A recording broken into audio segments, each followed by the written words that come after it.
I really God bless. God bless ye old barbecue accessories. Don't keep that. We're cutting that.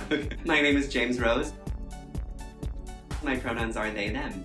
As a non-binary person who is also queer in terms of sexuality, there are like a dual set of expectations that I am supposed to meet, you know? Like, as a non-binary person, I'm supposed to present androgynous, and as a gay masculine presenting person, I'm supposed to be effeminate. And sometimes those two things match, and other times they don't. My relationship with food for a long time was disordered, and I'm proud to have recovered from an eating disorder, and proud that my journey led me to an understanding of my gender.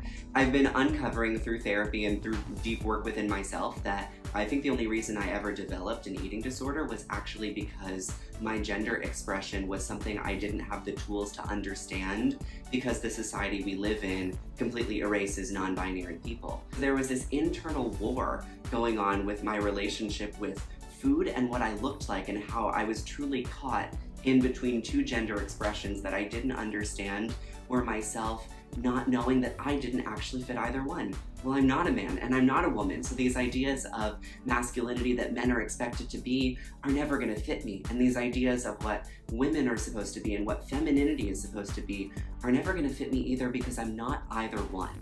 That's been my journey thus far, is understanding that, like, as a trans non-binary person, my gender expression being in the middle directly affects my own body image because there's not a ton of representation of non-binary people. We don't know what that looks like, and so I have to make it up. I have to live every day as if I don't have a roadmap, because truly I don't, and I have to say, okay, this is what I'm feeling, this is how I want to express, and I can pull from the bucket of masculinity and the bucket of femininity and throw it all together if I want to, or I can throw both buckets out the window and make up my own thing. Our queer representation is limited to what is considered closest to the norm and closest to the societal, like, okay, closest to what we're comfortable with, when in reality, queerness can look like anything and everything, and it does. I'm an actor, so my whole job is to look like something and to find myself in a character and bring that to the forefront, and a lot of that in our industry is looks-based, which is unfortunate because there are times where I know I've gotten into a room because I look like something when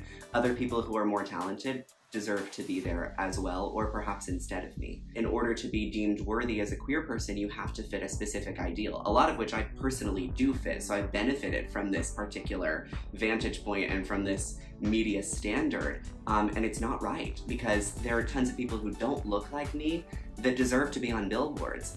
My body image becomes my currency again in my industry, which is something that I've had to wrestle with, and I think ultimately why I ended up with an eating disorder, because I was getting all sorts of mixed signals from different industry professionals about what I was expected to look like, which is code for here is body policing that is completely unacceptable, that somehow is fine in the entertainment industry, but in reality is not fine at all. There is so much out there that's way more important than what you look like.